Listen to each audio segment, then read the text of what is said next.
What's up, everybody? This is Jedi Eternal, and on this week's episode, we discuss the Visions Volume 2 release date, will the Skeleton Crew release in 2023, and review The Bad Batch Season 2, Episodes 5 through 8. So sit back, relax, and enjoy the show. Dang, that was nice.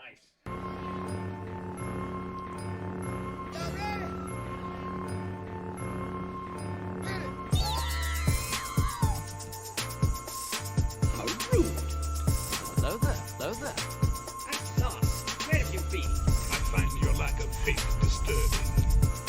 Master Skywalker, there are too many of them. What are we going to do?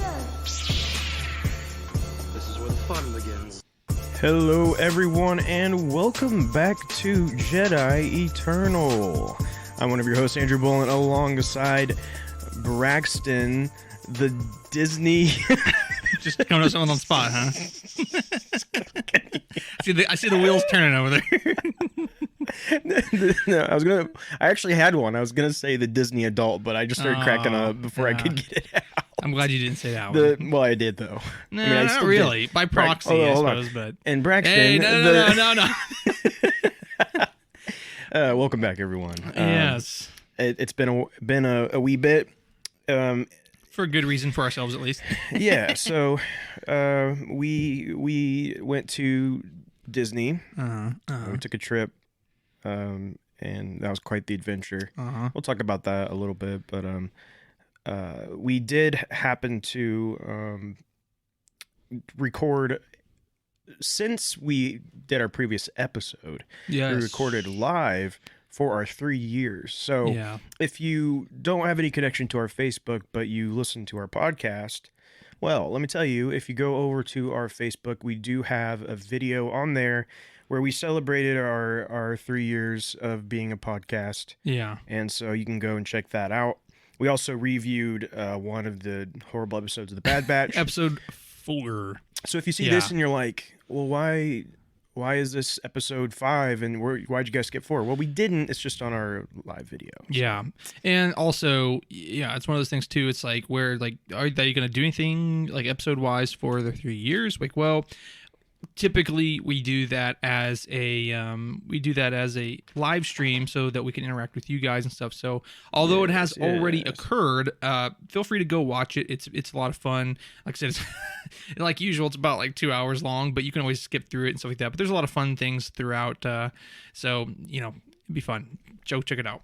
And also, like I said, if you haven't yet, we'd be really appreciative. We're getting very close to 1,000 likes or followers or whatever on Facebook. So that would be really cool if you could push us over to 1,000. That would be awesome. That would be so cool. Yeah. So, we're not going to go ahead. We're not going to like break down every single thing that we did. But because it would just be way too long. But to primarily hit the Star Wars stuff. So the first day we got there was on a Thursday, and we went to Hollywood Studios. Yeah. And again, this as I can't remember if we mentioned it in the podcast episode last time or it was live stream. I think it was live stream. This was my first time ever going to Disney. And just in general, right? Like I never had those cherished childhood memories that some people have. Anyway, I'm not bitter about it. Just Yeah, kidding. that's how you became a Disney adult. Yeah, it's like the subconscious mind, tries to make up for all the lost years type thing. Anyway, but in all seriousness, though, it was the first time I went, and I had relatively high expectations because everyone talks it up so much, and so we went there. First day, Thursday, it was Hollywood Studios, and we did a few things. First, like not much. I just kind of walked around a little bit, but then we went basically straight away to Galaxy's Edge Batuu, which. Yes. For those of you who may not be aware, and I'm sure most of you are, but if those of you who may not be, because there was actually a surprising amount of people I talked to in my personal life who did not know what that was. But anyway, so if you don't know what Batuu is or Galaxy's Edge, it is actually an addition to Hollywood Studios, and basically it is the untitled Star Wars land, basically. And it basically, they have like a whole village or a town, however you want to say it, right? It's Star Wars. You walk in and it is Star Wars. Right. Specifically in Star Wars canon, it's supposed to be Black Spire Outpost on the planet Batuu.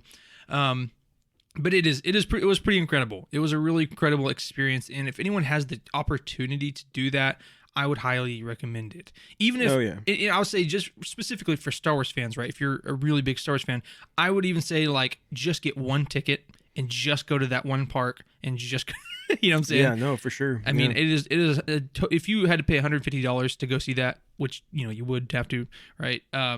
It is totally worth that just to go see it. Oh yeah, it's worth the price of admission. Very much to see it for sure. Very much.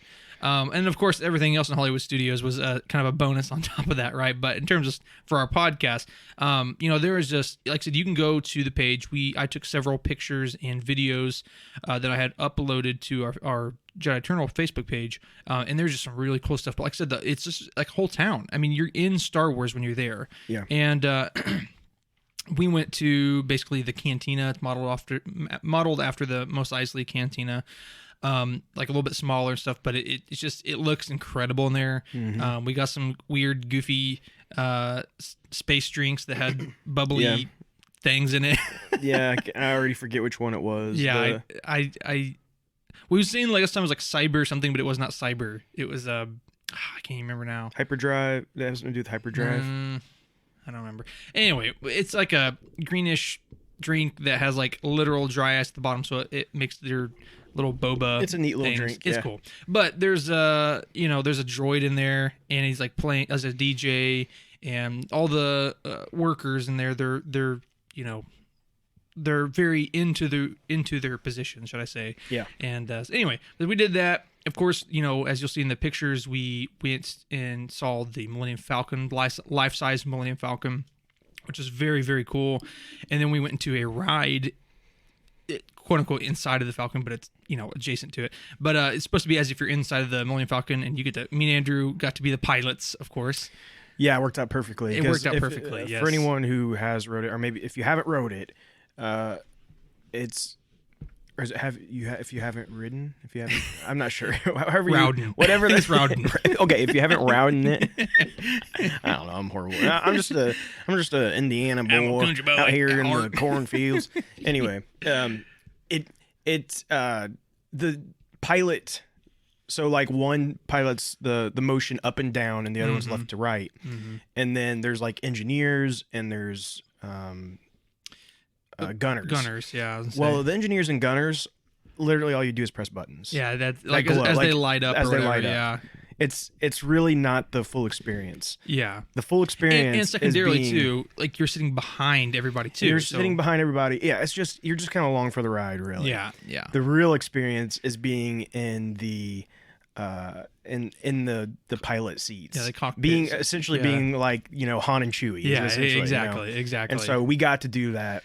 Yeah, like I said, it worked out perfectly. And we don't know how it worked out that way, but hey. And you know, what's interesting is this. So I've been on the ride multiple times at this point, but I'd never seen all of it. Oh, yeah. Because with you and me doing it, we got farther than I've ever been in it before. In the past, we've like, I guess, like if you crash too much, or if you, I don't know. I don't even know how it really works. All I know is I saw more of it than I ever had, and we didn't like the like walking out the Millennium Falcon wasn't like completely destroyed like it has been in the past when I went through. So we did really good. So that was cool. So that was one of the big two rides that are there in Galaxy's Edge. So it was the something run, whatever. Basically, you're flying Smuggler's Run, yeah, flying the Millennium Falcon. But the second one, and I think it was probably the biggest one, is called Rise of the Resistance, and that is kind of the prime attraction of not even just Batuu, but really Hollywood Studios by far. Like I said, I'm not going to get super deep into that. You can see some of the videos and stuff, but basically, prime example of this Disney magic I've always been hearing about. And we come in from the outside, right? We're coming out like from the outdoors, or whatever you want to say, right, into this ship. And the door opens right on the rightward side of the ship. We go in, and there's an animatronic of a I'm trying to think what kind of character it was. Well, there's an animatronic in Smuggler's Run of Hondo. I think that's what you're. No, I'm not thinking that's of not that. what you're thinking of. No, the pilot of that little resistance ship is Was there an animatronic? I don't even remember there being an animatronic. There was at the beginning, and you can see it in the video that I took. Calamari, the calamari. That's right. That's the yeah. squid species. I'm getting way too deep. The Mon calamari. Mon calamari. Anyway, long story short.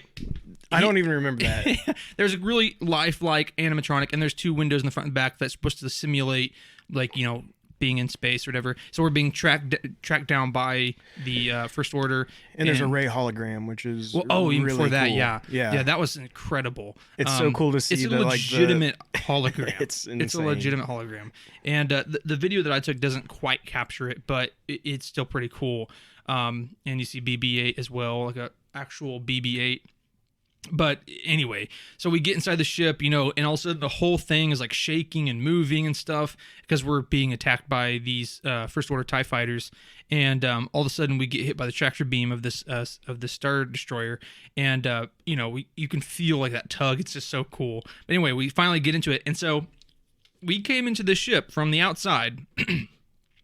And then all of a sudden, that same, I expected the other door to open up, right? Yeah. The same rightward door opens up, and we're somewhere else. Like we're in the hangar bay of a Star Destroyer. It's so freaking crazy. It's insane. It was literally, it blew my mind. It was the first taste I had of the Disney magic. There was even crazier things that came later on, other rides that's not affiliated with Star Wars, but that was my first taste of it. But anyway, that opened up, and you walk in, and like you're in a hangar of Star Wars or a Star Destroyer, and you have like tons of First Order troopers lined up, and you can see that section of a hangar and a ship where it's like force fielded, and you can see outside, and there's just TIE fighters going by. So cool. And it's insane. Long story short, you go through the kind of processing, quote unquote, of the First Order, and you're being detained, and so Kylo Ren's trying to question you, and basically getting these little escape pod things, and you're trying to escape as Rey and them are attacking the ship, and it was too cool. It was it's just too incredible. Cool. And it is great. I can't imagine being a child and doing that. You It know would what feel I mean? like real life. I mean, you're like actually doing it. It's like, because we do it and we're like, whoa, like I don't know how they pulled that off, but it's I really know cool. It's not but I know real, it's not right? real. But like a kid, like it would almost be indistinguishable from reality sometimes. It's absolutely crazy. And one good thing that that's just Disney's thing is like they always work in ways to immerse you. Like you don't see the behind the scenes stuff. You don't see, especially on all their newer rides. Right.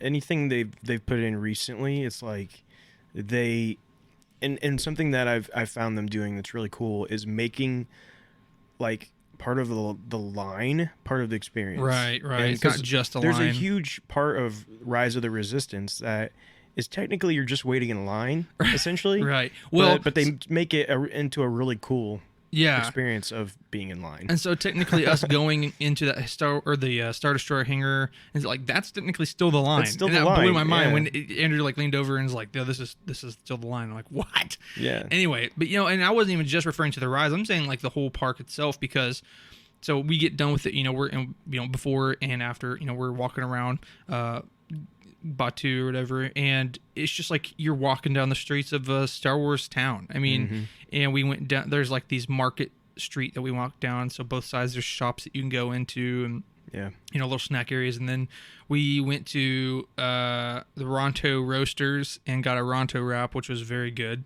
And it's everything's just Star Wars themed, and it's just so cool. And like I said, you've seen one of the videos I took, it has like a droid with a big I don't even think you can talk, or I can't think whether it's even talking about like a hyperdrive burner. Yeah. And he's like cooking food out of it. You just gotta see it. But anyway, we're just droning on. But all of this to say is that like it was just an incredible experience, and it was something I highly would recommend to anyone that has any interest in Star Wars, especially if you're a big fan like us. If you have a chance, I would 100% do it. I know it's a lot of money. I know it's a lot of commitment to do it, but I would highly recommend it. You will not regret it. And I will definitely be trying to go back again at some point in the future. You know? And I had a foot injury and I was hobbling along the whole time. So we'll talk more about some of the blooper fun stuff over the whole trip, maybe in another episode. But yeah, me and him both had some severe foot issues. Like he had some sort of injury, and I don't know what was going on with my feet, but like they hurt so bad on both feet that I could barely stand up at some points. It was pathetic. Limping around like we were old geezers or something. Oh, it was so pathetic. But anyway, I digress. Anyways, it was a good time. We are going to go ahead and get into our news here very soon, but I do want to first thank all of our Patreon producers. Those are the people who have subscribed to us on Patreon, support us there. It's only one tier for $5. That gets you early access to our Jedi Eternal episodes, gets you access to our other podcasts and other stuff where we talk about anything that's not Star Wars. And you also get a shout out about how you support us, and we are very appreciative of that. So and that's what you want most, right? And that's what you want. And that's what you want most. So first, we want to thank JB, Josh and Birkinshaw, Tara Bolin, Grace Gill, Alex Mason, Corey Wise, Jay Camdar, Jenna, Promise, and William. So thank you all so very much. Thank you for your support. It means the world to us. It really does. Thank you. And so now, without further ado, as Braxton normally would say, hey, don't copy me. That's my slogan. Let's jump right into the news. Let's get right into the news. Let's get right into the news, ladies and gentlemen. So our first news story for today is Star Wars Young Jedi Adventures. Release date and cast revealed. So this is actually today. This was revealed here. And it's going to be on Disney Plus and Disney Junior on May 4th. So Star Wars Day. Nice. Set during... that's the big May 4th release. Yep. The big May 4th release this year is... Jedi Adventures. But this is going to release then. Set during the High Republic era. Also funny. It's our first High Republic show that we're getting. Yeah. But we did get a couple of images, and we get one that features Master Yoda, and he's in his High Republic robes there, looking quite fancy. Yeah. And then we got Jedi younglings Kai, Liz, and Nubs, and their friends. Goo and Gaga. Yeah. You gotta make sure there's something that kids can say. Right? Nubs. Daddy, I want to be Nubs when I grow older. Can I watch the Nubs show, Daddy, please? No, you can watch Nubs. And so we got two images. We got another one where it shows them with some lightsabers here, and they did reveal the cast. And honestly, I'll be honest, I don't really recognize any of these names except for one, and that is who is playing Nubs. Actually, the Nubs character is being played by D. Bradley Baker. Naturally, so it's like Dwayne the Rock Johnson. He's gonna. And if you look, Nubs. So I'm gonna go ahead and just take a guess that Nubs is the furry blue one, the furry blue creature. Yeah, any like monster or some kind of like different creature. Like I don't know what kind of species that's supposed to be, but it essentially just looks like a blue teddy bear. Blue thing. Yeah. And so, anyways, I'm assuming that is Nubs, and so it's gonna talk just like a clone trooper. No, it's gonna talk exactly like Omega. Yoda! Yoda! I lost my lightsaber! No, she'd be like, Yoder, I lost my lightsaber. Anyway. So, as we've said, this show is not for us, right? It's probably not for any of you listening either. Yeah.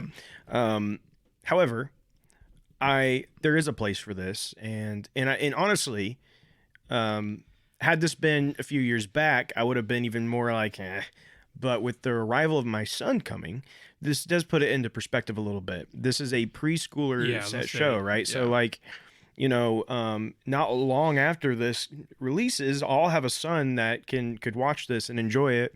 And that, he's going to be too young to really watch too much other Star Wars, right?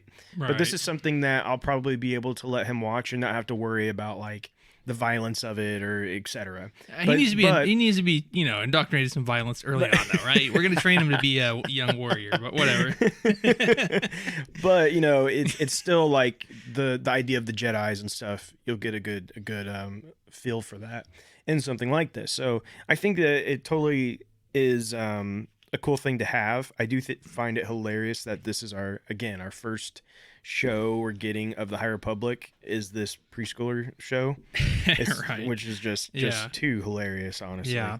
But yeah, I mean, are you gonna watch it? Probably not. But you're not gonna watch like one episode. I hadn't watched one episode of Star Wars Resistance, so. Yeah, but at least this has got Yoda in it. Well, yeah, that's true. That is true. And, coming into it, I already know it's a preschooler show. So, hey, maybe I can... I don't even know. I don't know where I'm going to go safely with that comment. So, anyway, like I'm not even going to insinuate anything. Moving on. No, but for real, though, like I said, it is cool, though, because, like I said, people who are very passionate about Star Wars, want to have a medium that is appropriate for all types of persons that, ages or what, whatever, right? That they can introduce their friends and their family to Star Wars. For me, I've tried to introduce people to Star Wars that were my age, right? And they've never watched it before. So, you can watch some of the movies and it's fine, right? But with a kid, like a young child, your kid comes in and he's like, hey, interest in Star Wars and stuff, you can't really put on Order 66. Now I think we still should, but just get him used to it young. But for real though, what's cool is you can let them watch Young Jedi Adventures. You can give them one of the which blew my mind, which is a Star Wars, like one of the little golden books they have of Star Wars, which is hilarious. I already got one for him. I love that so much because I grew up reading like little golden books when I was a little wee tot. Excuse me. Anyway, so it's cool. Like I said, it's nothing that is going to crazily impress any of us or of our listeners, but at the same time, it is cool that they're going to have that. So yeah, for sure. Anyway, so moving on. So Star Wars announces a Kira origin story. So those of you who may not be familiar, Kira was first, I guess not announced, introduced in the Han Solo movie that came out a while back. And she was like his childhood romance type thing. And then they got separated, and later on she became part of the Crimson Dawn. Yeah. I know. Calm down. Hey. I'm not an idiot. I mean, you were... Hey, calm down. No, she was part of the Crimson Dawn. And then so after that movie, there was a comic series, I believe it was Hidden Empire, correct? Mm-hmm. Where she actually becomes like the head over Crimson Dawn. And make a very long story short, it's a whole thing about her, during episodes between 5 and 6. I don't know if it was 4 and 5, 5, 6. It's actually still going. It's, is it? Under okay. a new title? I don't remember what the new title is, but yeah, it's that story is continuing where she's trying to take out the Sith. Gotcha. So, with that said, there's some, it is kind of funny because I'm like, that's such a weird random character, but they have been doing some stuff with her. So now we've seen her kind of younger. We've seen her during her prime, I guess you could say, at, taking over the Crimson Dawn. But now a story is coming where it is her origin story. So, Drew, is there any additional details on that?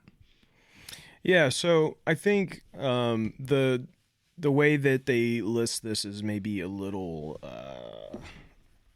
deceiving because it's really more than anything it is an origin story of her ascent through through Crimson Dawn. Deceptive. We have deceived the people. Oh my goodness.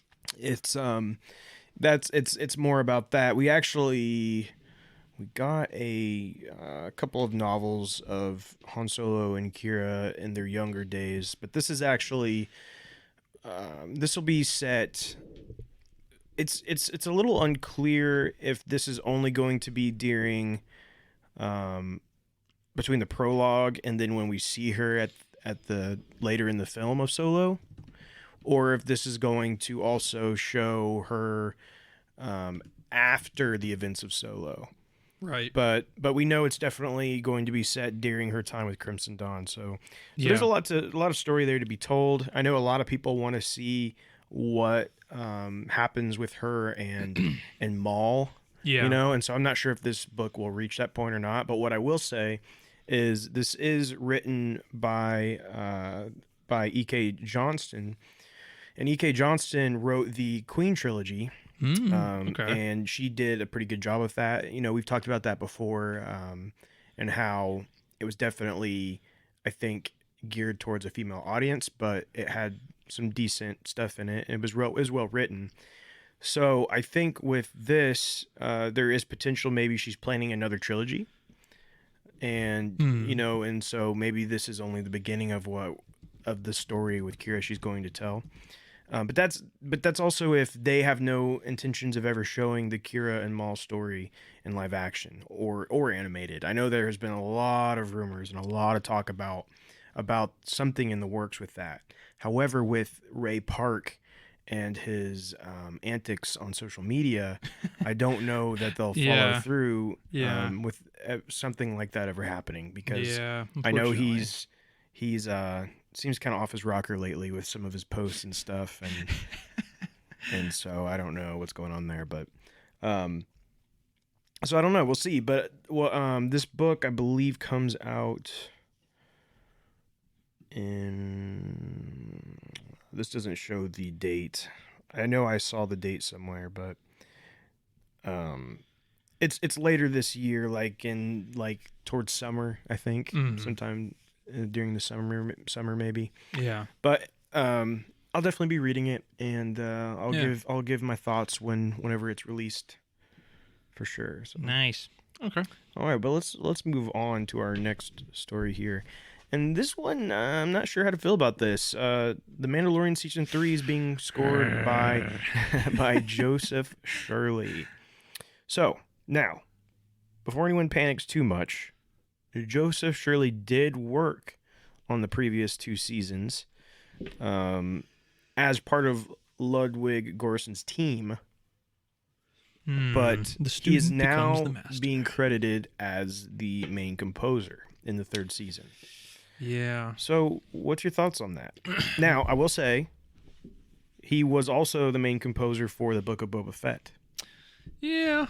Yeah, I guess he does have some requisites to him, but, I mean, here's the thing. Ludwig Göransson is the one who revolutionized Star Wars music, in my opinion. That sounds a little dramatic, but seriously though, Mando Season 1, Episode 1 was the first time ever that Star Wars has ever strayed away from John Williams' style of theatrical music, right? Of cinematic music, whatever.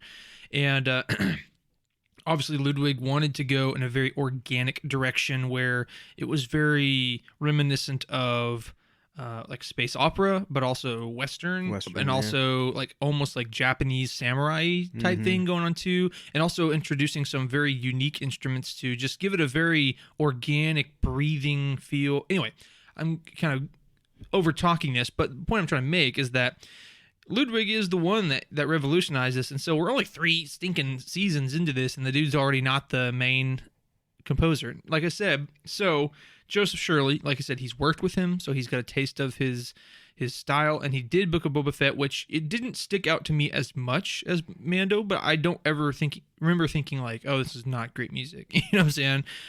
But I do though have a very specific memory of Mando Season 1 and 2 of like, this is really good music though. So he has something to prove, that's for sure.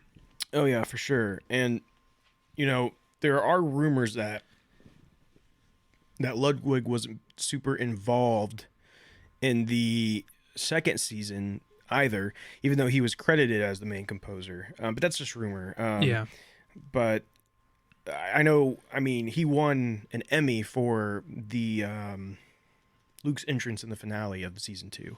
Yeah. Okay. And yeah. So I mean, he was clearly involved in some aspect. True. But now having this guy taking over. Yeah, it is a little like, I don't know, we'll see, but at least he had worked on it before. He understands the Yeah, it's not someone just new, right? Right. He understands, I'm sure, the style and what they're going for there, and I mean, honestly, Lawrence is probably just super busy. I mean, he just did he's right now probably still working on the upcoming Christopher Nolan movie, and he just finished doing the last Black Panther movie. So like he's been doing some super high tier stuff. Man knows what made you popular. Okay, so don't abandon. Yeah, but that's typical. That's typical Hollywood. As soon as they get popular, then whatever hit made them that way. They just don't leave it in the dust.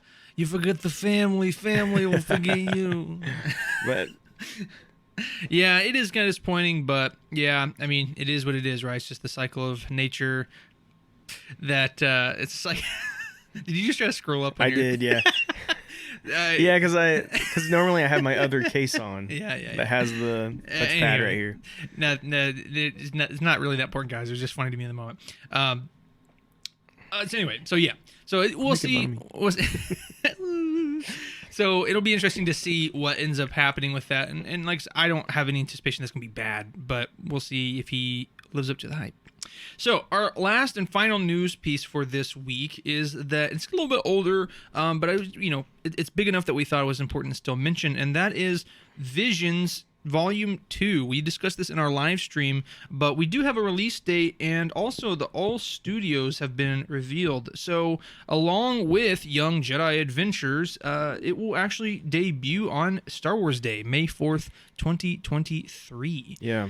And so those of you who may or may not be familiar with Star Wars Visions, originally in Volume 1, it was primarily purposed to have Japanese, some of the best and biggest and brightest of the Japanese animators, to essentially, how do I say, give their interpretation, their spin on Star Wars, and to animate it in their style. And so that was very cool to me. But for people who are, very bigoted against Japanese anime, like Andrew.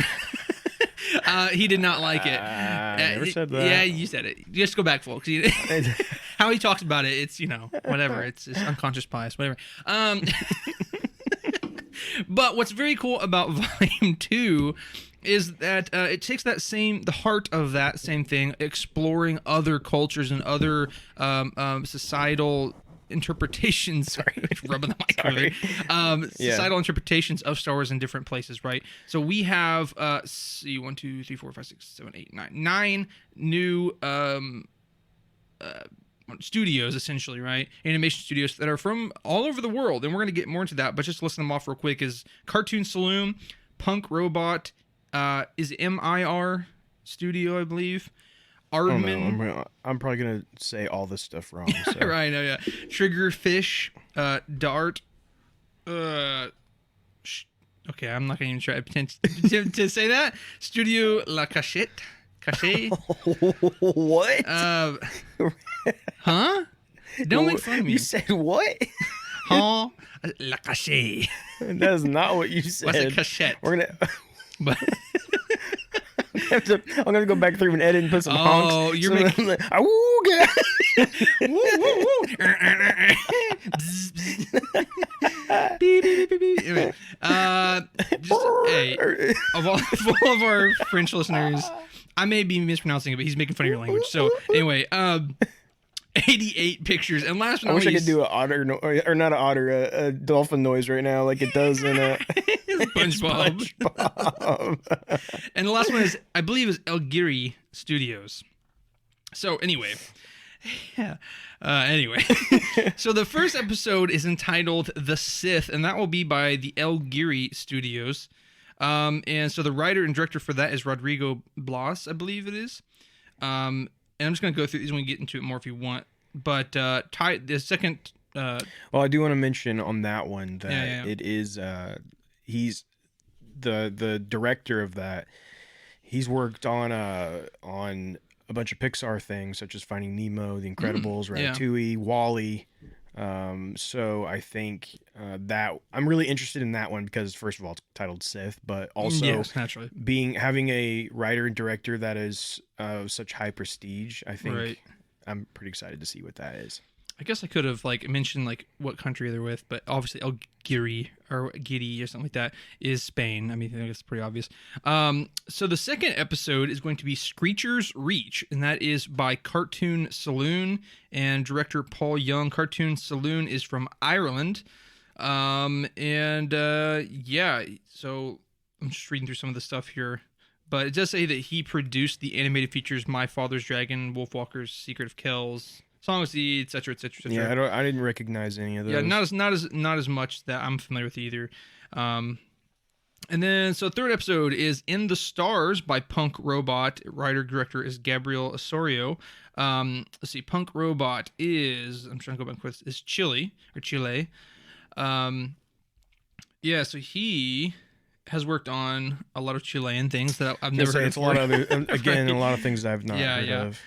So we'll just kind of keep going through this. But the other one is I Am Your Mother by the studio Aardman, and that is by director Magdalena Osinksa. Now this one is interesting because she has directed a lot of stop motion, including Wallace and Gromit. So I love Wallace and Gromit. So I'm curious if this will be a Star Wars Wallace and Gromit. Wallace and Gromit Wednesday styling. cheese. Wouldn't that be interesting? So as you can imagine, right? The studio is from the UK. The next one is Journey to the Dark Head by Studio Mir, and director is Hyung Jong Park. Studio Mir is South Korea, again, as the name might suggest. Let's see, trying to scroll up and down between this page.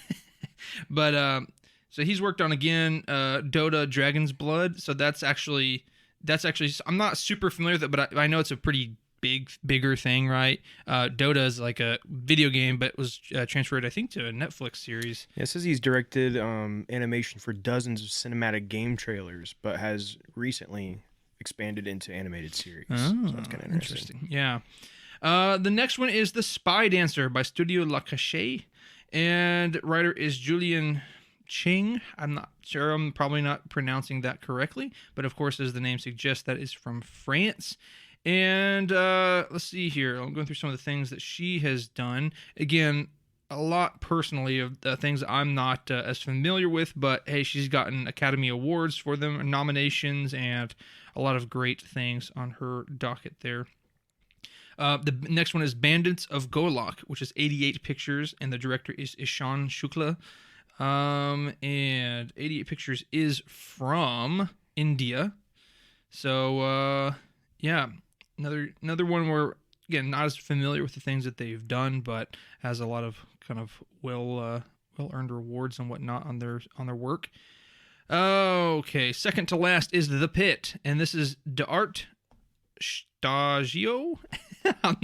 I know I'm not pronouncing that one right. And the writer, director, and executive producer is Leandre Thomas, and also co-director is Justin Ridge. Yeah, so this one is D'Art whatever and Lucasfilm together. Yeah, gotcha. Yeah, and this that studio is from Japan, and so kind of harkening back to Volume 1, just interested to see if they're going to stick with that same type of style. But it says that some of his credits are for Star Wars Resistance, Stork's Cleveland Show, Star Wars Clone Wars, Avatar: Last Airbender. So he has had some exposure with Star Wars animation, but also Avatar: Last Airbender, which I thought was a phenomenal show. And if you want to watch a new animated show that is just hilarious, but also tons of great story and awesome action, highly recommend it.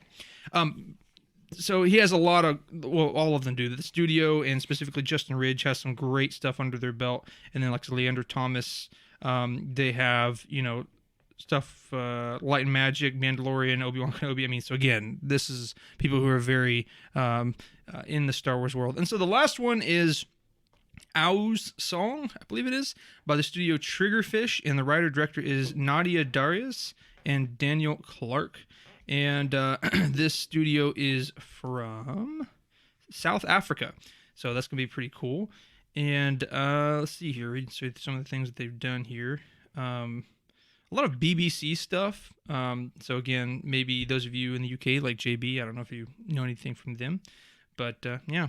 So overall, like I said, very cool. You know, we have different studios from India to Chile to Ireland to Spain, South Korea to France, Japan, all over the world, right? Yeah. So, I think which one intrigues you the most out of that list? in terms of the titles, of course, Sith just sticks out to me the most, which is the first one we talked about, right? I have to admit, I'm pretty intrigued by that. Also, though, in terms of what I read in terms of the description and the studios and stuff, the second to last one, which was the D'Art Staijayo or whatever, the Japan and American collaboration. Yeah, there. which looks really cool because the people who was working on it has a lot of great stuff under their belt. So those are my two that I'm going to be keeping an eye out for sure. But definitely, obviously, going to be watching all of them. And yeah, I'm the same. Those are the two that really stand out to me. However, I will give a shout out to the one I Am Your Mother, who I could see that one being very humorous because I mean I am your mother, but also it being potentially in Wallace and Gromit style really intrigues me. Yeah. We'll see. It may not. I mean, it may not though. It may not end up looking like that. But if it does, I'm gonna be very excited. Good stuff. Well, we can only wait and see until May 4th, which is just, a few months away. And as that does come out, we are going to be on top of that and giving you some reviews for that. Oh, yeah, we will. Oh, yeah. All right, so that's all the news that we have, and we're going to jump into some rumors here for you. This first one here, I mean, it's amazing that here we are in February of 2023, and we're still finding reasons to talk about Lego Star Wars: The Skywalker Saga. Oh yeah. And the most recent thing here is there was a big Skywalker Saga update that came out, and the fans are confused. So they recently had this update that went live on Xbox and PC, and what's weird about this is that it came out, it didn't highlight or address any major bugs or anything of that nature. There's still some significant bugs apparently that people are experiencing. It didn't do any of that stuff. However, the file size was almost 3 gigs. Woo.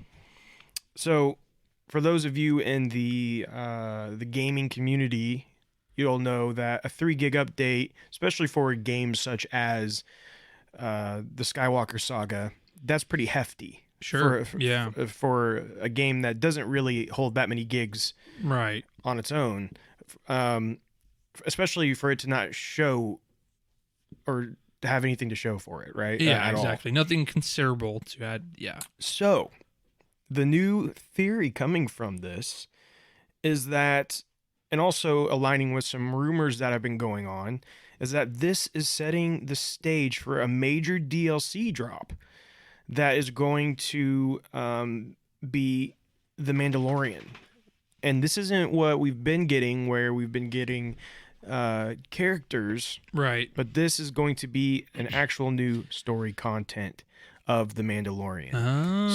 Most likely... Wait, I'm sorry. Did we differentiate that we moved from news to rumors? Yes. Okay. For some reason, I feel like we did not. I just want to make sure that people know that this is currently a rumor. So... But yeah, this is a big rumor. There's not a whole lot to even go off of on this rumor. This is more just speculation on why such a big update would happen. Yeah. And this is just some of the fans coming up with ideas on why that may be. So I have said repeatedly when it comes to Lego Star Wars: The Skywalker Saga, they are making a mistake if they don't include new Star Wars content as DLC in this game. Exactly. Why not? They've created this world. They've created a game where you can travel from planet to planet. It just makes sense to add these, especially something as huge of a hit as The Mandalorian has been. It just makes sense to add it to the game. and I think it would be really, really smart of them to do so. So I hope this is right. I hope that's what is preparing for. But again, it's completely just a rumor. But what do you think? Yeah, I mean, here's the thing. I think it's the only logical next step, unless they just want it to die out and do its own thing, right? Like it's got its heyday. It blew up the internet when it came out, and great. And so it's going to do things. But clearly they're wanting to continue doing stuff by adding characters and by adding all this stuff. So I wouldn't be surprised if they want to add it. And like I said, if they want to keep it going, it's the logical next step. Yeah, and so far, they showed us from the beginning all the character packs that were going to come out. Right. I believe as DLC. They never promised there was going to be story DLC, anything of that nature. But I do think if they're going to do something like that, now's the time to tell us. Especially we got Star Wars Day coming up in May. It could easily be something that maybe is released by then, something like that. Right. And I just think, again, it's a perfect opportunity to keep this game alive, keep people coming back to it, and not just let it just die. Exactly. In a world that now uses all their games to be as live as a service type game. It's like this is the foundation. We're going to be adding more things instead of creating new games, essentially. Exactly. Yeah. And honestly, I would love for a Mandalorian game to come out of what we already have here than for them to say, oh, well, we're releasing The Mandalorian or Star Wars Lego The Mandalorian, and it's a whole new game. Right. Just let's not do that, okay? Yeah, there's no point. let's not do that. Yeah, so like I said, we're only going to have to see where that comes in. It would be the logical next step. I hope that they do it, but we'll see what happens. So our second rumor for this week is kind of an interesting one.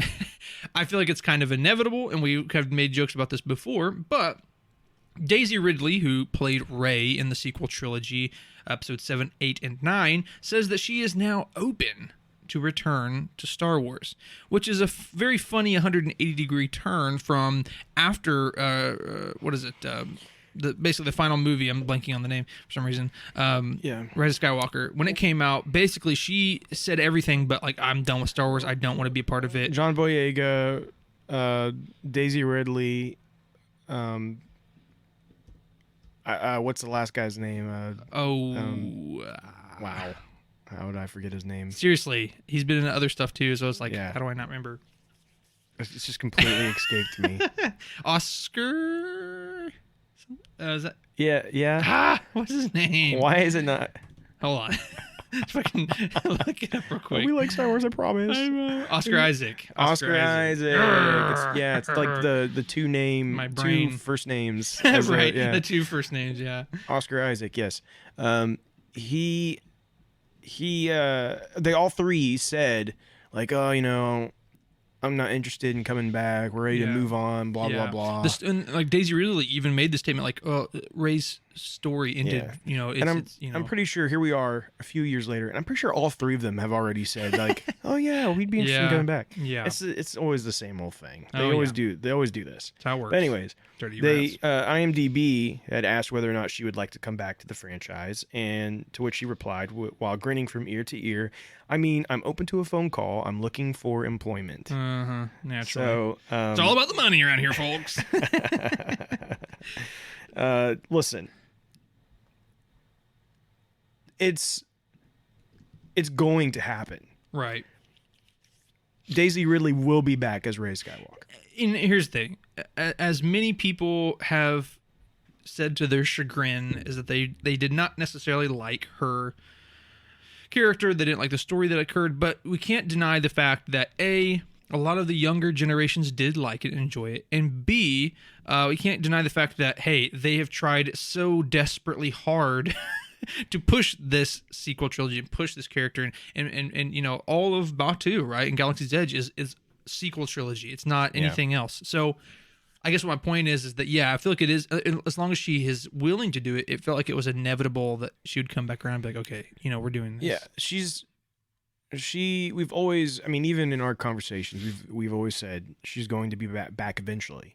You know, whether it's in a few years or it's 30 years down the road and she pulls a sequel trilogy like Mark Hamill and them did. Yeah. But either way, she's going to be back, and I would say the way that things are moving at this point, I think it's more likely we see her sooner than later. Sure. I think that they will end up telling stories that kind of carry on past the Rise of Skywalker. And interestingly enough, here we are in 2023. So we're years past the Rise of Skywalker, and we've yet to actually get a canon story that takes place after Rise of Skywalker. Yeah. Yes, those Lego movies don't count. They don't. The holiday specials. Apparently, they don't count. But I find that intriguing that we've not gotten anything yet, and I think they're purposely holding off because they don't know exactly what they want to do. Or how they want to tell the story that takes place right after, and eventually they're gonna have to make up their minds on it, right? And there is rumors out there. We've talked about this before, but there are rumors out there that they are working on a new series of films that will take place after the Rise of Skywalker, and there's a good chance that sequel trilogy characters will be a part of that. So obviously, if anyone's going to be a part of it, it's going to be Rey. I mean, she is the most prominent one, and you imagine at that point. Now, I say you imagine, but we imagined a lot of things about what Luke Skywalker would be too.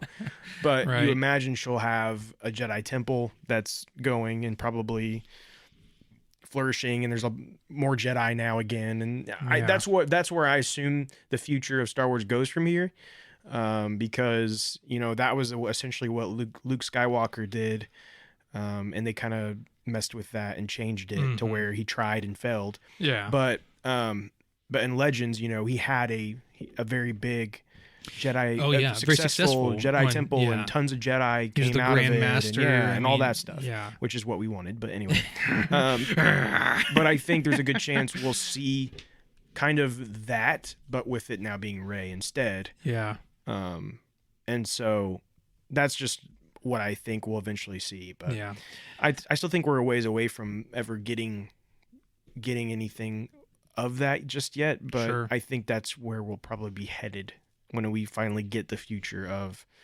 Star Wars. Yeah, I would not be surprised whatsoever. Of course, Star Wars is now controlled by Disney, who is constantly just voraciously hungry to pump out any money. Pump out as much content as they possibly can. And now that we're getting not super close, but kind of close to the end of this big event series for all the Disney Plus shows, what's the next step there, guys? And instead of making great stories, we're just going to pump out more Rey stuff. Well, I mean, but, you say we're super close, but we may not be super close. We may at all. not be. I mean, I know assume that we assume, right? I mean, the way things are building, that it's going to be sooner than later. Yeah. I mean, how many more seasons of The Mandalorian are you going to do before you have this event series, right? But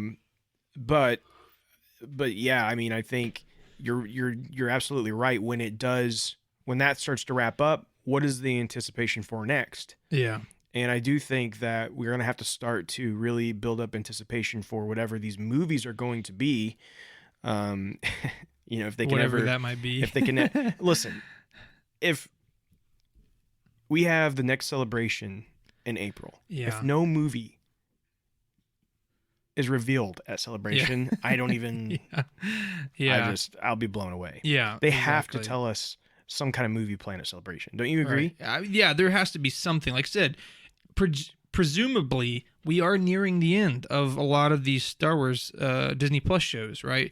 At least to the point of getting to this big event series and stuff. And even then, even if that's not the case, which I think there's a good reason to do it, but my point is, like, even if it's not, we have not had a movie for going on 4 years, right? Basically. Because it was 2019. It was 2019, and at this rate, the earliest opportunity of a movie right now is winter 2025. Right, and that's just crazy. Like that is literally a 6-year gap, which I mean, again, Star Wars has definitely had much longer gaps than that, or similar gaps. But the point is that at those times, though, Disney was not over this. They were not pumping out shows every and you have to remember month. In 2014, the plan was you're getting a movie every year. Exactly. And now it's like, is it going to happen? Is there going to be even a movie? Who knows? Yeah, it's crazy how things change so quickly, right? Yeah. Well, the great and mighty dollar sign is what dictates it. Yeah. So. But again, I feel like we have to know. Maybe we're not going to like fully understand what it is yet, but we have to get some kind of idea or a title or something, or a director or something about what this first movie will be in 2025. Yeah, we have to have at least some sort of even if you don't idea. tell us anything else about any of it, fine. I don't have to even know more than one movie right now. Yeah. But let me know that there still is a movie coming in 2025. Happening. Yeah, there's something in the works. Yeah. And don't get me wrong, I love the Disney Plus shows, but there is something special about going to the theater and watching a Star Wars movie. So yeah, 100%. Moving on to our last, I keep doing it.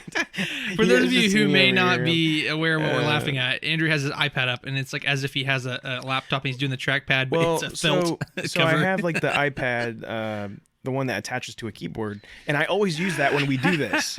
Anytime we're in here, I use that one. Yeah. But I didn't take it out of my other case, and so I keep, anyways. So this last rumor we have here for you is Star Wars skeleton crew departments begin to wrap.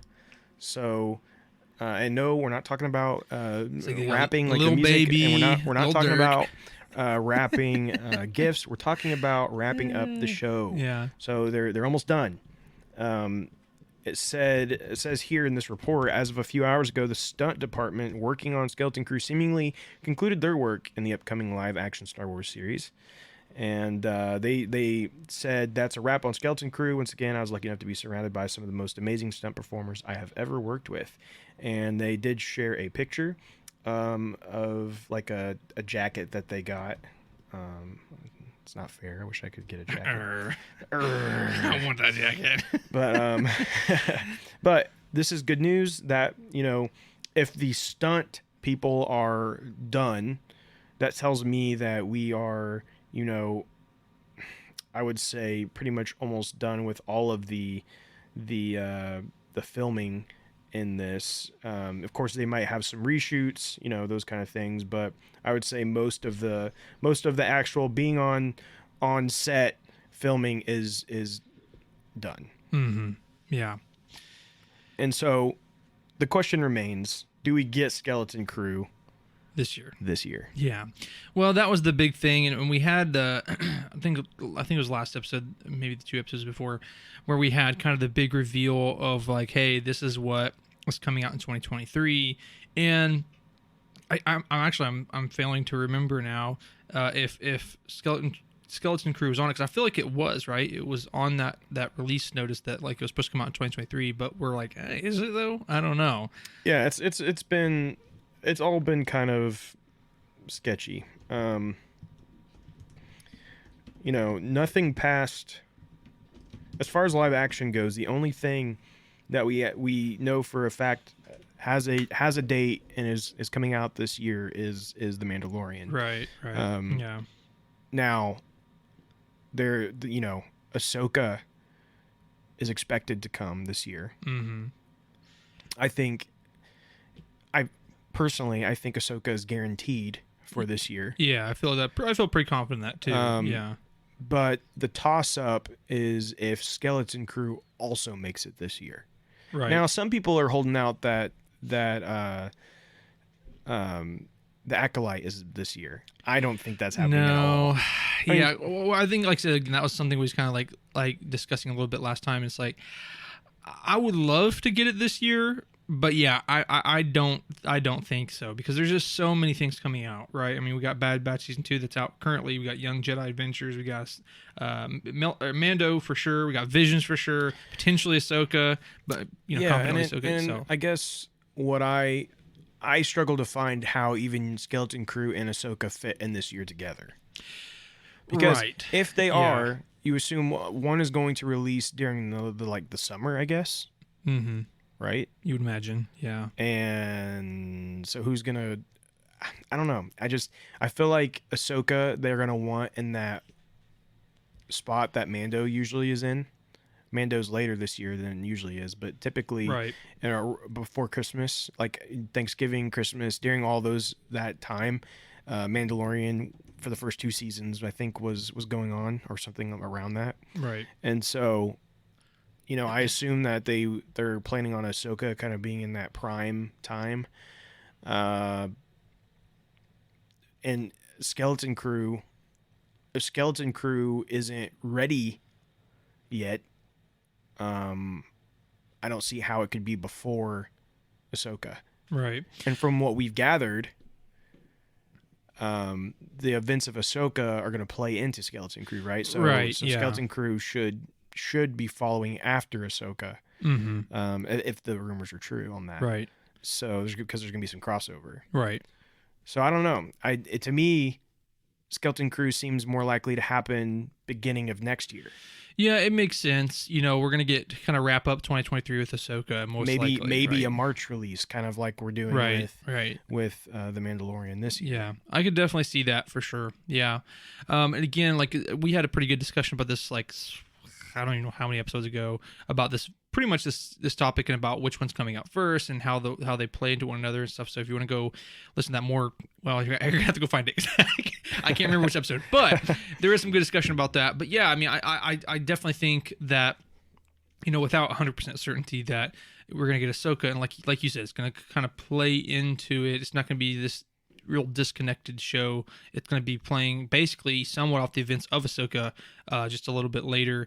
So like you said, it makes sense that we're going to have that show Ahsoka in 2023, probably finishing up the year. Yeah, and then maybe get like a not too far off release. So March probably makes sense too. Yeah, I'm in concurrence with you. Yeah, and I think we find out the official date for Ahsoka potentially at Celebration.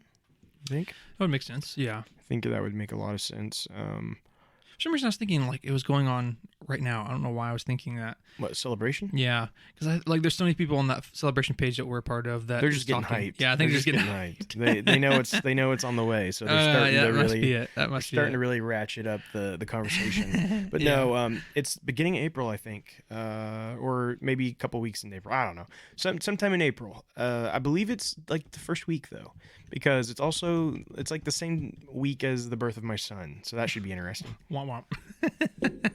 Good luck with that. Also, the same week as the movie Mario comes out. Oh yeah, we're gonna have to figure something out on that. We're gonna have to figure something out on that. Tara might just have to hold it in. If anyone wants to watch my newborn child, so I can go see the Mario movie. And yes, we will be suited up for. Yeah, we're gonna have full tuxedos. With mustaches and Mario hats and white gloves. And white gloves. Yeah, it's a white glove affair. It is it truly is. It truly is. Oh boy. Yeah. Anyway. So that's all we got in rumors for you, but there's a lot stirring in the pot there. I do want to also mention, because we have not talked about it, I don't believe, on a podcast or on our live show, but it has happened since then, and that big yawn, sorry. You're yawning too, but that Jedi Survivor did get delayed. And so unfortunately, by 6 weeks, it got pushed back 6 weeks. Yeah, which isn't that much in the grand scheme of things. Yeah. I got Hogwarts Legacy to hold me over probably till then. So living that Hogwarts life. I know. I'm a wizard. You're a wizard, Harry. You're in Ravenclaw. Right? Yeah. You're regretting your decision a little bit. I was sorted there via the official test. But I was too. But I haven't played Hogwarts yet, but I did go ahead and take the test, so that I would be ready.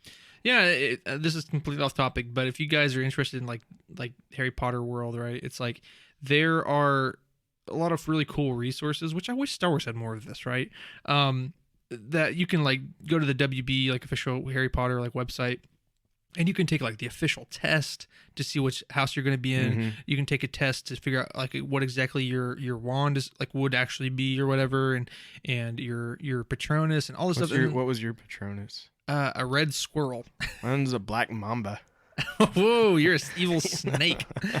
Yeah. So, anyways, but it's really cool. And so, whenever you start the game, right? So, I got early access.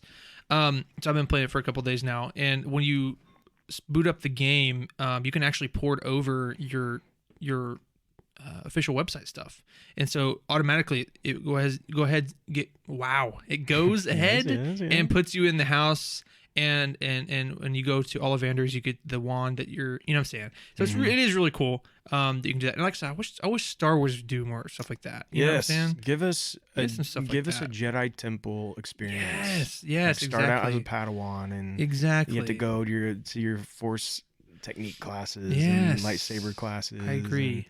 That would be amazing. And I'm saying with the game, maybe this developer, yeah, if they truly have really like, and as I'm hearing, they've done really well on that balance of like being a student within Hogwarts, but also like having an adventure and all that stuff and the RPG elements. Everything. It's pretty good so far. If they really have found a good balance for that, maybe they should take on Star Wars next. Do a High Republic one. Yeah. You know what I'm saying? Where like I said, you can do your learning at the height of the Jedi Temple and Jedi in general. And then, but I'm saying like not just a game though, but have a website, which is much easier to do, where you can take a test, like an official Star Wars test, to see what your lightsaber hilt will look like, your collar would be, and what your position would be within the Jedi Order. I'm just saying, like it would be really cool to have stuff like that. But anyway, getting off the topic here, but yeah. So, but to tie us back in, so Jedi Survivor will be delayed for another 6 weeks post what was supposed to come out. And they did release a 9-minute gameplay video just a couple days ago. Did you happen to see that? No, I don't think I have, actually. Yeah, there's a 9-minute gameplay video by IGN. So for those of you who are interested in getting a little sneak peek, you can find that on YouTube. And I will say it's looking good. There's, they don't give away a whole lot within the 9-minute video. There's a lot of familiarity within the video, but we know they're doing a lot of new stuff too. But I think they're trying to keep their cards, pretty close to their chest. Yeah, but makes sense. Which makes sense. But it does look good, and I'm really excited about. I'm excited about Cal's character growth because he kind of annoyed me sometimes in the first game, and I think from what I'm seeing, he really seems to have matured a lot in a good way. Yeah. So we'll see, but it's looking good, and I'm so excited to play it when it comes out. Yeah, I agree. I think it's going to be pretty fun. So let's go ahead and go over releases, and we just have a couple coming up. On February 14th, we have the High Republic, The Battle of Jeddah, the script. So that is the audio novel that came out that we talked about on the podcast and how I was kind of upset about how they did it. But now they are releasing the script. So if you are a audio hater, you can get the script and read that if you want. Again, it's on February 14th, and then on the 5th, which is Valentine's Day, so make sure you kiss your significant other before you sit down and read your Star Wars book. We at the end of the day, we know it's more important now. So yeah, it's more important. Just make sure that you some of your priorities in check. Yeah. So, and then February 15th, we have Bounty Hunters issue number 31 and Star Wars issue number 31. And also the next Bad Batch episode. Nice. It just keeps on going, baby. Yeah. So, yeah, a lot of good stuff coming. So normally we would go into our community discussion, but we had so much to talk about today. I just thought, it's our first episode back for a while. We're not going to go ahead and do one. Forgot. No, I genuinely didn't forget. I thought we were going to have so much to talk about. I figured we're not going to go ahead and do it this time. But what we are going to do is get into our main topic, and that is to discuss the just kind of overview and review of our favorite series. Bad Batch episode 5, 6, 7, and 8. do we really have that many of them? We have that many of them. No, we don't. Yeah, we do. Oh my goodness. Are you kidding me? Nope, I'm not kidding you. So like I said, as you know, I'll go ahead and say this as a standard thing here. As we have done for our main topics in our reviews, we just go straight into spoilers. So if you do want to watch these episodes, fresh and not have any spoilers, please go ahead and click off now and feel free to come back whenever you watch these episodes. But we're gonna go ahead and just dive in. So I'll say right off the bat, so Season 2, Episode 5 is called Entombed, and there are some interesting things here. It's a little more theatrical and cinematic than some of the other ones, but I would say, unfortunately, it's very similar in terms of it being filler, and there's really nothing greater to it, in my opinion. Yeah, so when I watched this episode, actually, I watched this episode in the airplane. Whoa. On the way to Florida. Yeah. Or was it on the way back? Way back. It was way back. It was on the way back, just kidding. Yeah. It's awkward. And when I watched it, this one, as far as like the overall narrative, it's like whatever. It doesn't really have much meaning. Right. But I will say this one wasn't like too bad. No, I was gonna say, and this is I'll just say real quick. I'll just say the last time we talked about Bad Batch, it was like, listen, if you're gonna have a filler episode, just make it really entertaining. Mm-hmm. Like, okay, we want non-filler episodes, we want story-driven episodes, but if you are gonna have a filler and you know you're gonna have a filler, make it really entertaining. Like I said, Season 2, Episode 1 of Mando was a perfect example. There was nothing that drove that story, but it was one of the best episodes of the season because it was so entertaining. So, coming back to this, right? Season 2, Episode 5 of Bad Batch it did kind of do that a little bit. There was definitely filler. There was nothing really to it that drove the story, but there were some entertaining parts too, though. Sure. Yeah, and there were a couple of potential references to the Old Republic within this episode. Yeah. Nothing has been confirmed that I'm aware of, but there was a couple of things that looked very similar to things that were in the Old Republic, and some people think maybe they're starting to hint more at some potential Republic stuff that might eventually come. I don't know, but I did just want to make note of that. Yeah. So just a very quick overview, right, of the episode. Basically, it's another treasure hunt episode. Like, how many of those can you do? But anyway. This is the third one so far. So it's another treasure hunt, and they go. And also, they never get it either. They never get it, so it holds true, right, to the other episodes. So they're trying to find the heart of the mountain, I believe is what it's called, and they basically find this crystal type thing, right? And long story short, once you take out the crystal, it activates some sort of like mass destructo robot, and it's actually the design of the robot is very reminiscent of the Zepho civilization that we see in Jedi Fallen Order, if you remember that at all. Those like Zepho, like sentinels that you have to fight that shoots the beam out of their chest. Mm-hmm. Very similar looking. So I don't know if there was any specific like purpose to tie those together, like because the new game's coming out soon. I don't know. But yeah, so basically they have to just return this crystal back to the heart of this massive giant death machine, and so it turns down. And that's basically the long and short of episode 5. So it is entertaining. There's some interesting stuff, some potentially cool callbacks, but maybe that's about it. So season 2, episode 6 is called Tribe, and this one again is pretty much filler, but there's actually some pretty neat things in my opinion in this episode. And we get kind of the reveal, or I guess bringing back, of a fan favorite character from Clone Wars, and that is Gungi, the little Wookiee Padawan that we see in several episodes of Clone Wars, right?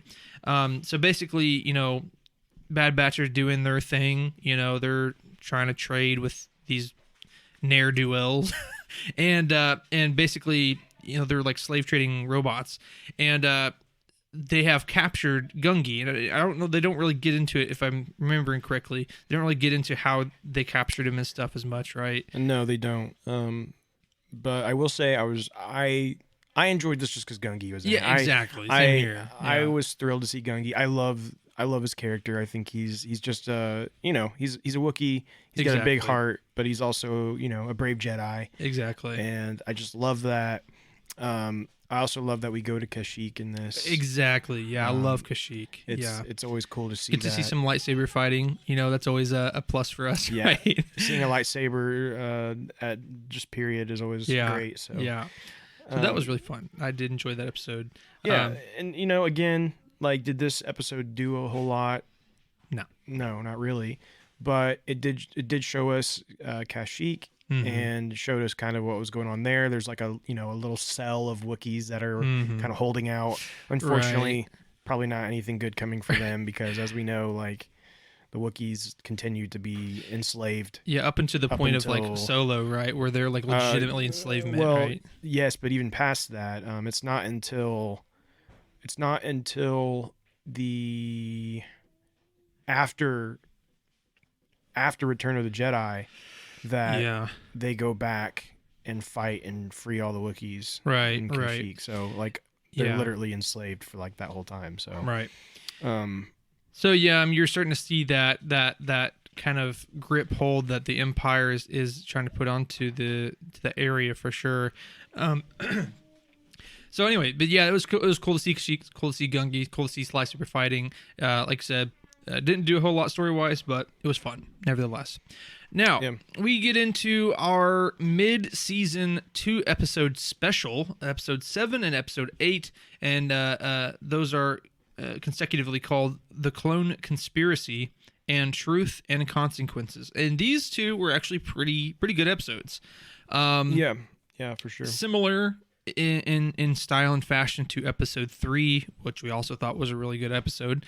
It's a little more serious tone, and it did definitely further the story. It definitely did do a lot of really cool things with the lore as well. I mean, stuff we already kind of knew, but it was just cool to see it padded and give a little more life to it. But to make a very long story short, as we saw at the end of Clone Wars, I got distracted. Bad Batch season 1. The final episode was Kamino basically just being turned into glass from orbit. You know, Admiral Rampart. Yeah, he ordered that to be destroyed and stuff, and then started to cover it up. And now we see in this next season, it's starting to take a toll on some of the clones. They were like, I literally just destroyed my home.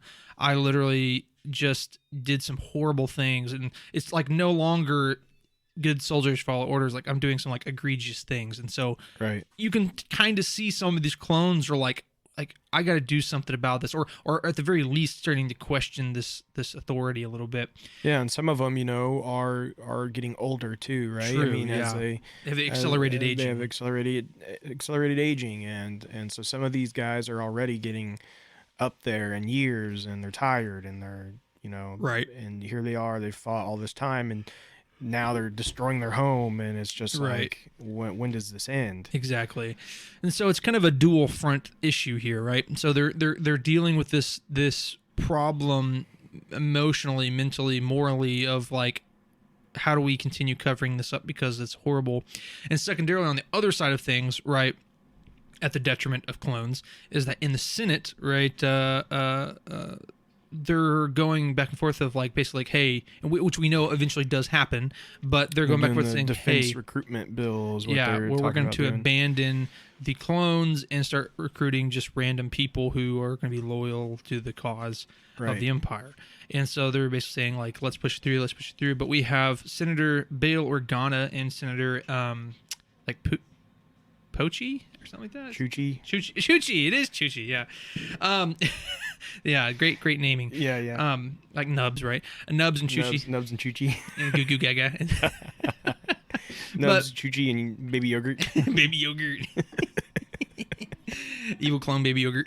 Anyway, long story short though, so these two are basically keep like fighting and what's the word I'm looking for? A lot of politics in this episode. A lot of politics. Which is it wasn't a bad thing. I enjoyed it. I thought it was very interesting to see what was going on in the Senate at that time. Sorry, I keep yawning. It was very interesting to see what was going on with that. Yeah. And it's. Did you get this vibes like the Chuchi woman was like kind of too close to what the kid is? What's the kid's name? Wait, what are you talking about? What's the kid's name? Omega. Like she sounded so much like her. I wonder if it's the same. I wonder if it's the same. Yeah. I see what you're saying now. What if it's the same? Yeah, she had a New Zealand like Kiwi accent for sure. Yeah. So it makes you wonder if it was the same voice actress. I was curious about that. Yeah, it was like that's a it was good too point. similar. It kept like throwing me Yeah, off. it was kind of weird. Yeah, exactly. But anyway, yeah, because usually that accent is like typically just reserved for clones. So like, why does she have that same accent? Yeah, it was just kind of weird. But yeah. So anyway, so basically, Chuchi and Bail Organa basically filibustering, right? That's the word I was trying to think of earlier. And they just keep tabling this thing.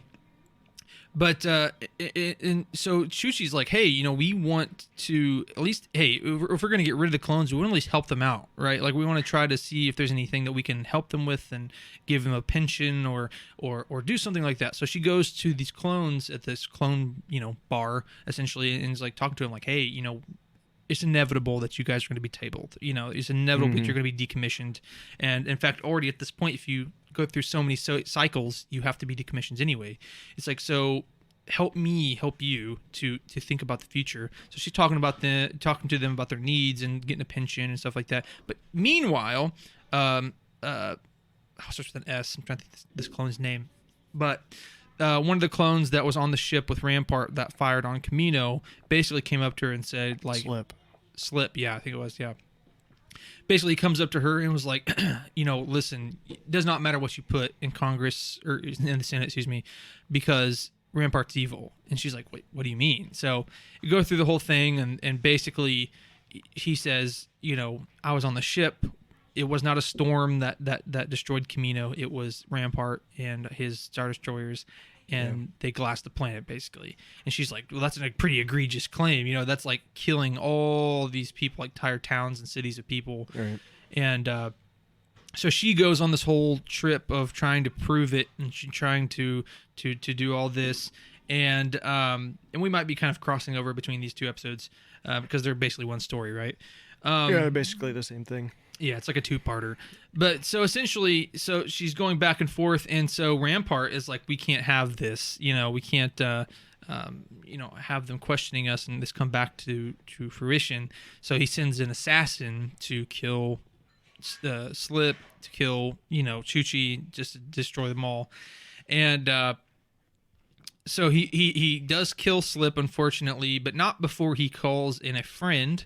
And so he kills Slip, and he kills all of Chuchi's guards. And then right when he's about to take out Chuchi, he gets the assassin gets stunned and look over, and it is Captain Rex. Big boy, Captain Rex. And so it was very cool to see Captain Rex again. Of course, it's always a joy to see his bald head. Mm-hmm. So basically he's like, I'm going to help you now to figure this out. So they call in the Bad Batch because they realized the only way to prove that Rampart did this was by going to the ship manifest that shot down Camino. As soon as they were going to call the Bad Batch, I was like, no. Nor. I was fine with them not being in these. Yeah. So, kind of just to not beat a dead horse, right? Because you already watched the episode, I'm sure, is that they go on the ship, they retrieve the data, and so during this mission, it's cutting it close. Chuchi has to go to the Senate to produce this evidence, and the evidence is not there, obviously. And she's like, making all these claims against him, Admiral Rampart, and everyone's like, take her out of here. She's crazy, all this stuff. At the very last second, Omega hands Bail Organa that manifest data, and basically they come forward and here's the evidence. They show the images of the Star Destroyers firing on Camino, and so now in a kind of a panic, not really a panic, as we'll see in just a second. All of a sudden, everyone's going crazy, and out of the middle of the floor rises Emperor Palpatine. That gave me chills. It was cool because up to this point, and like an alarm is like sounding, and yeah, and it's like everyone back up, everything. But basically, it was the previous episode had made the point to like that Palpatine was not in the day-to-day business, like, or should I say, Darth Sidious, because Palpatine at this point is no longer Palpatine. Anyway, you see what I'm saying? And he's very untouchable. He's very outside of the world because now he's the Emperor. Like he doesn't have to be a part of this. He doesn't have to put on the show. He's the Emperor. Yeah. But now to save face of what little democracy may be left in the Empire, so to speak, all of a sudden, he rises up. With Chancellor or whatever his name is, voiced by Ian McDermott. Yeah, yeah. That's the thing with Ian. He says like, it doesn't matter how many times that they animate him, I'll always come back to voice him, which was very cool. Yeah. So anyway, he rises up and he's like, this was a senseless violence, and he was a brigand, and he did this by himself, and so we're gonna take him away. And before he could say anything, Rampart was trying to say like, I'm doing his orders, but they like shove his face down and cover it up. But then, like in perfect orchestration, right? He flips the script. And pushes what they wanted all along of like. Clearly, Rampart did do this egregious act, but clearly the clones were able to do such a horrible thing on orders. How could they do such a horrible thing? They did Order 66, yeah, right? Yeah. But how could they do such a horrible thing? Clearly, that means that we can't trust their loyalties or whatever, right? And so we have to push the original bill that he wanted in the first place. Yeah. So perfect. Yeah. Because you're such a Palpatine movie. Such a Palpatine movie. He's literally 3 steps ahead of everybody, right? And so...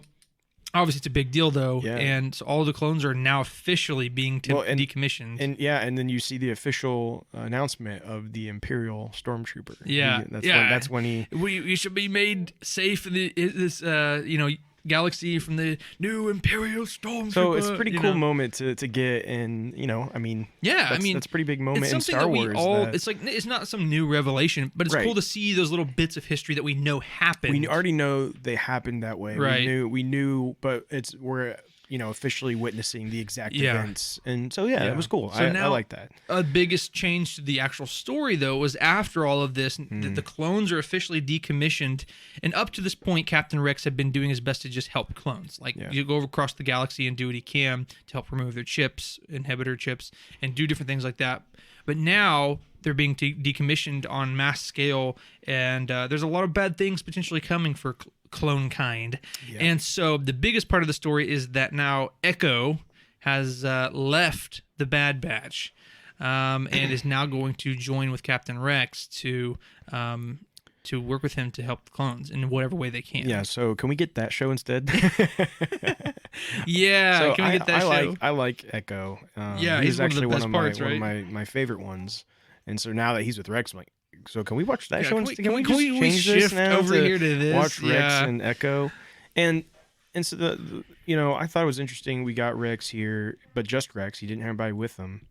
And now Echo's going with them, but like, I was kind of hoping that maybe Commander Cody had ended up with Rex. That would have been a really cool reveal.